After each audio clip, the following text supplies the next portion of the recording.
और उसको बंद कर दिया।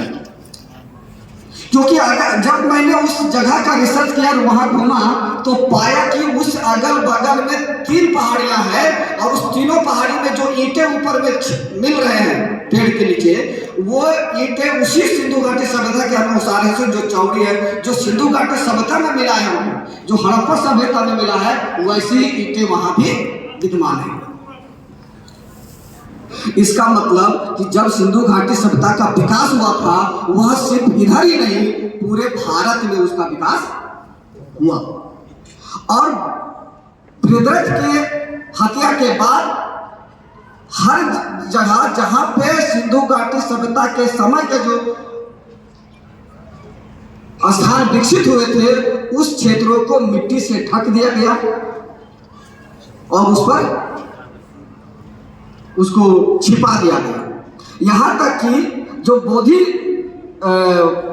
बोध गया में जो बौद्ध टेम्पल है, जिसकी लड़ाई भी अभी बौद्ध भिक्षुक लोग कर रहे हैं, उसमें भी एक अंधविश्वास फैला था कि जो भी अगर उस जगह पे जाता है तो पहले एक मुट्ठी बालू लेकर जाए और उस वहां पे बालू फेंकने से उसकी मन्नत पूरी होती है।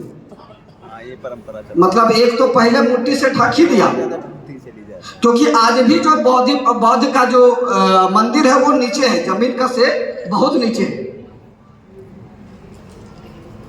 हमने मूल निवासी संघ का राष्ट्रीय अधिवेशन वहां रखा था, आप सभी गए होंगे, देखा होगा। मंदिर के जमीन से लगभग